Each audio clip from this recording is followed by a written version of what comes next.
দর্শক আপনাদের স্বাগত Walton smart fridge presence TBS ইনসাইটে। আমি আপনাদের সাথে আছি জেবুন্নেসা আলো।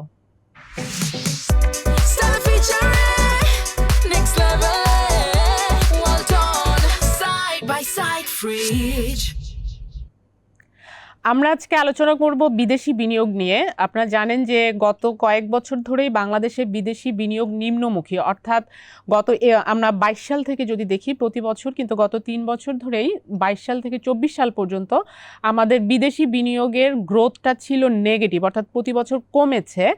টানা 3 বছর পর 25 সালে এসে আমরা বেশ একটি ভালো ইমপ্রুভমেন্ট দেখতে পাচ্ছি আমাদের বিদেশি বিনিয়োগে। আমরা দেখি যে 2025 সালে আমাদের বিদেশি বিনিয়োগ বেড়েছে 39.36%। আমাদের টোটাল বিনিয়োগ হয়েছে $1.77 বিলিয়ন, যেটি আগের বছরে ছিল $1.27 বিলিয়ন। তো আমাদের যে এই যে বিদেশি বিনিয়োগ হঠাৎ করে একটি বড় জাম্প আমরা দেখতে পাচ্ছি, এটার প্রধান কারণ যদি আমরা দেখি যে কোন কোন খাতে কিভাবে আমাদের এই বিনিয়োগটা বেড়েছে, এটা কিন্তু আমি বলছি নেট বিনিয়োগ, অর্থাৎ যেটি আমাদের আসে এবং একই বছরে কিন্তু অনেক বিনিয়োগ আবার চলে যায়, প্রফিট আকারে চলে যায় বা বিভিন্ন কারণে তারা নিয়ে যায়। তো আউটফ্লোটা আমাদের টোটাল যে গ্রস, সেখান থেকে আউটফ্লো যেটা আমরা চলে গেছে সেটা বাদ দিয়ে কিন্তু আমাদের নেট, অর্থাৎ এটা আমাদের রয়ে গেছে এই দেশে। তো এখানে দেখা যাচ্ছে যে আমরা এই বছর 2025 সালে ইন্ট্রা কোম্পানি লোনস, অর্থাৎ আমাদের যে এখানে যে কোম্পানিগুলো আছে বিদেশি কোম্পানিগুলো, তারা তাদের প্যারেন্ট কোম্পানি থেকে অনেক বেশি লোন নিয়েছে। সেটি একটি অন্যতম কারণ আমাদের এই বিদেশি বিনিয়োগ বাড়ার ক্ষেত্রে। আমরা যদি দেখি যে এই লোন নেওয়ার পরিমাণ কিন্তু তাদের 318% গ্রোথ হয়েছে।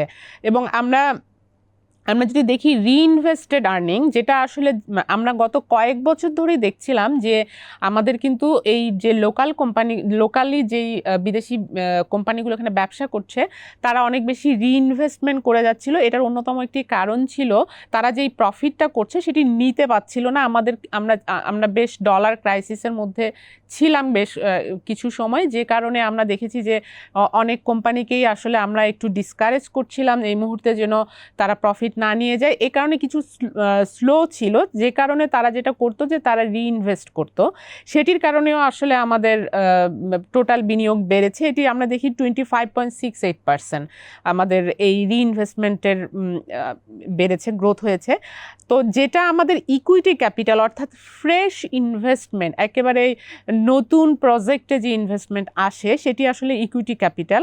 সেটিতে আমরা দেখতে পাই যে এটিও একটি খুব মানে সিগনিফিক্যান্ট একটা গ্রোথ হয়েছে, 1.84%, মানে নিয়ারলি 2% গ্রোথ হয়েছে। তো 2% খুব সামান্য মনে হলেও এটি সিগনিফিক্যান্ট এই কারণে, গত 3-4 বছর ধরেই আমরা যে গ্রোথটা দেখছিলাম, গ্রস যে গ্রোথ দেখছিলাম, সেখানে কিন্তু ইকুইটি ক্যাপিটালটা পুরোটাই নেগেটিভ ছিল। অর্থাৎ নেগেটিভ মানে এখান থেকে উল্টো যেই ইনভেস্টমেন্ট ছিল ইকুইটি, সেটি কিন্তু তুলে নিয়ে যাচ্ছিল নতুন আসার বদলে। তো আসার কথা হচ্ছে যে 2025 সালে এটি বাড়তে শুরু করেছে। এখন এই যে ইন্ট্রা কোম্পানি লোনটা যখন অনেক বেশি বাড়ছে এবং ইকুইটি ক্যাপিটাল এখন নেগেটিভ থেকে পজিটিভ হয়েছে, অ্যাটলিস্ট আমরা এখন পজিটিভ গ্রোথে ঢুকেছি, সেটির কারণ যেটি বলছে যে 2025 সালে আপনারা দেখবেন যে সরকারের পক্ষ থেকে, তৎকালীন ইন্টারিম গভর্নমেন্টের পক্ষ থেকে অনেক ধরনের অ্যাক্টিভিটিস ছিল ফরেন কোম্পানিগুলোর এখানে নতুন বিনিয়োগ আনার ক্ষেত্রে। সেটি একটা কনফিডেন্স বিল্ড আপ হতে পারে। আরও একটি কারণ ছিল ডলার মার্কেট। আপনারা জানেন যে এই সময় বাংলাদেশ ব্যাংক আমাদের এই 2025-এর আগে ডলার মার্কেটে যে অস্থিরতা ছিল, প্রতিদিন আমাদের ডলার আনইউজুয়ালি উঠানামা করতো, সেখান থেকে বেরিয়ে এসে আমাদের একটা স্টেবল অবস্থায় আমরা ঢুকেছিলাম 2025 সালে। আমাদের নতুন আমরা গ্রেটার ফ্লেক্সিবল এক্সচেঞ্জ রেটে আমরা ঢুকেছিলাম এবং আমাদের রেট 122 টাকা থেকে 23 টাকার মধ্যে স্টেবল ছিল। ডলার রেট আসলে বিদেশি বিনিয়োগকারীদের একটি অন্যতম একটা ইন্ডিকেটর তারা এখানে ইনভেস্ট করবে কিনা, কারণ প্রতিদিন যদি ডলার অনেক বেশি ফ্লাকচুয়েট করে তখন তাদের জন্য আসলে ইনভেস্টমেন্ট ডিসিশন নেওয়াটা কঠিন হয়ে পড়ে। তো সেটি আমাদের IMF, ওয়ার্ল্ড ব্যাংক ইত্যাদি থেকে তাদের বিভিন্ন ধরনের রিকোয়ারমেন্ট ছিল। সেই রিকোয়ারমেন্ট অনুযায়ী কিন্তু বাংলাদেশ ব্যাংক একটা নতুন এক্সচেঞ্জ রেট রেজিমে ঢুকেছিল, সেটার ফলে আমরা দেখেছি যে এক্সচেঞ্জ রেট স্টেবল হয়েছে, আমাদের ফরেন এক্সচেঞ্জ রিজার্ভ কিন্তু অনেক বেড়েছে, যেটি আমাদের অন্যতম কনসার্ন ছিল আমাদের গত কয়েক বছর আগে থেকেই, যে আমাদের ফরেন এক্সচেঞ্জ রিজার্ভ যেটি ড্রাস্টিক্যালি কমে যাচ্ছিল, সেটি কিন্তু বিদেশি বিনিয়োগকারীদের কনফিডেন্স লসের একটা অন্যতম কারণ ছিল। কারণ বিনিয়োগ যদি আমাদের রিজার্ভ যদি কমে যায়, তখন বিদেশি বিনিয়োগকারীদের কনসার্ন হলো তারা তাদের যখন আবার প্রফিট রিপাট্রিয়েট করবে, তারা যখন প্রফিটটা তাদের দেশে ফেরত নিয়ে যাবে, সেটি তো ডলারে কনভার্ট করে নিয়ে যাবে। তো ডলার যদি আমার না থাকে, রিজার্ভ যদি না থাকে, তাহলে তো তারা বিনিয়োগটা নিয়ে যেতে পারবে না। তো সেটি কিন্তু একটা দেশের অন্যতম একটা স্ট্রেংথ হিসেবে কাজ করে এই রিজার্ভ। সেটি কিন্তু 2025 সালে আমরা দেখেছি $30 বিলিয়ন রিজার্ভ ক্রস করেছিল, যেটি কিন্তু এক বছর আগে সেটি আমরা দেখেছি যে ইয়ের আগে 5ই আগস্টের আগে কিন্তু এটি প্রায় $16 বিলিয়ন নেমে এসেছিল। সেখান থেকে সেটি রিবিল্ড করে $30 বিলিয়ন নিয়ে পৌঁছেছিল, এবং তার অন্যতম কারণ ছিল এই ডলার মার্কেটটাকে তারা স্টেবল করতে পেরেছে।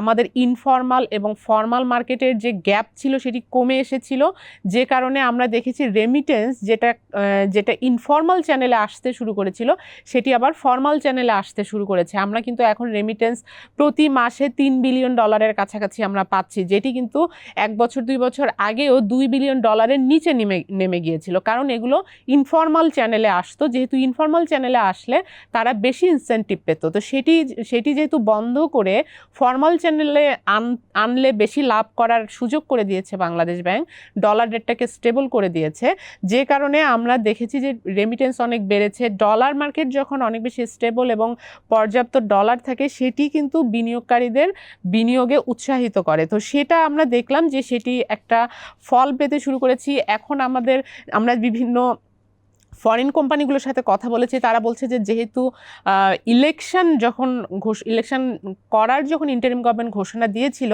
তারপর থেকে কিন্তু আমাদের ইনফ্লোটা বাড়তে শুরু করেছে, এবং এখানে যে কোম্পানিগুলো অলরেডি ব্যবসায় আছে, তাদের এই ইন্ট্রা কোম্পানি লোন যখন বাড়তে শুরু করে, তার মানে তারা নতুন প্রজেক্ট নিয়ে কাজ করছে, তাদের বিজনেস এক্সপানশন নিয়ে কাজ করছে, এটি আসলে সেটি ইন্ডিকেট করে। তো সেটি একটি আমাদের ইকোনমির জন্য একটি ভালো দিক, যে বিনিয়োগকারীদের কনফিডেন্স আমরা রিগেইন করতে পারছি।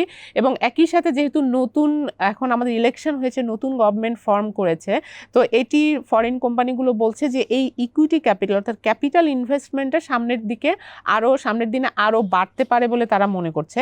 এবং 2025 সালে যদি আমরা একটু দেখি যে কোন সেক্টরে বেশি এসেছে, সেটি কিন্তু প্রধান যে সেক্টরগুলো ছিল power sector, food product sector, textile এবং ব্যাংকিং সেক্টর, এই 3টি সেক্টরে সবচেয়ে বেশি বিনিয়োগ এসেছে। আমরা যদি দেখি যে যেখানে পাওয়ার সেক্টরে 2024 সালে মাত্র $35 মিলিয়ন এসেছিল, সেখানে 25 সালে $448 মিলিয়ন বিনিয়োগ এসেছে। এটা একদম রিমার্কেবল গ্রোথ একটি। এবং ফুড প্রোডাক্টসে কিন্তু আমাদের 24 সালে নেগেটিভ গ্রোথ ছিল, অর্থাৎ এখান থেকে ইনভেস্টমেন্ট চলে যাচ্ছিল, সেটি আবার 2025 সালে একদম একটা স্ট্রং রিবাউন্ড দেখতে পাচ্ছি আমরা, $410 মিলিয়ন এসেছে। এবং টেক্সটাইল ওয়্যারিংয়ে তো সবসময় আমরা দেখি একটা ভালো গ্রোথ থাকে, যেখানে ইনভেস্টমেন্ট থাকে, যদিও 2025 সালে সামান্য কমেছে।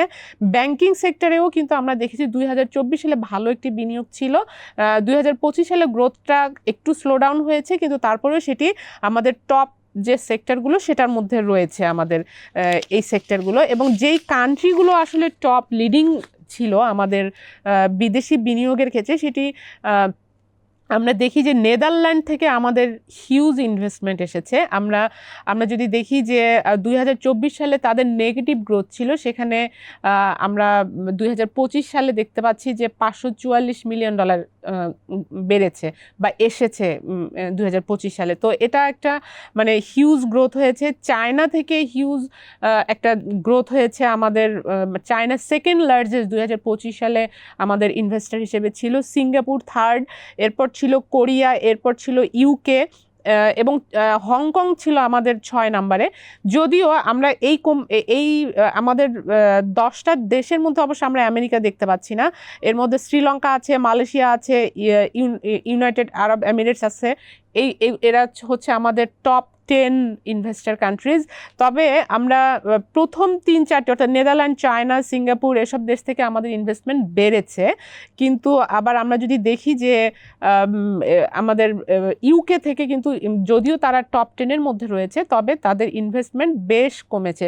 আমরা প্রায় অর্ধেক হয়েছে আগের বছরের তুলনায়। আগের বছরে আমরা দেখেছি 2024 সালে 409 মিলিয়ন ডলার এসেছিল, এই বছরে এসেছে 169 মিলিয়ন ডলার। তারপরেও এই কান্ট্রিটা আমাদের দেখতে পাচ্ছি যে টপ 10 কান্ট্রিগুলোর মধ্যে আছে। এবং আরেকটা জিনিস একটু ব্যাখ্যা দিই যে ইন্ট্রা কোম্পানি লোনস যেটি আমাদের 318% গ্রোথ হয়েছে, সেটির একটি কারণ যেটি আমাদের এখানকার কোম্পানিগুলো বলছে যে তারা তাদের প্যারেন্ট কোম্পানিগুলো থেকে বেশি লোন নিচ্ছে। এক হলো তাদের বিজনেস এক্সপানশন, সেকেন্ড হলো যেহেতু রেট আমাদের লোকাল মার্কেটে যেহেতু এখন ফাইন্যান্স কস্ট অনেক বেড়েছে, এখন 13-14%, যে কারণে তারা এখন তাদের প্যারেন্ট কোম্পানি থেকে অনেক বেশি লোন নিচ্ছে, যেটা তারা 2.5% থেকে 3% তারা নিতে পারে। তাদের 2.5-3% আমি বলছি অর্থাৎ মার্কেট এভারেজ যে লাইবর সেটির বাইরে। তো এই কারণে তারা আসলে এখন বাইরে থেকে অনেক বেশি লোন নিচ্ছে। তবে তার চাইতে বড় কথা এখানে যে আমাদের বিনিয়োগে একটি গতি এসেছে, সেটি হচ্ছে সবচেয়ে বড় মেসেজ আমাদের এই স্টেটমেন্ট থেকে পাওয়া যায়। তো এই ছিল আজকে আলোচনার বিষয়। দর্শক, আমাদের সঙ্গে থাকবার জন্য আপনাদেরকে ধন্যবাদ, এবং আমাদের প্রোগ্রামটি যদি ভালো লাগে তাহলে লাইক দিবেন, শেয়ার করবেন।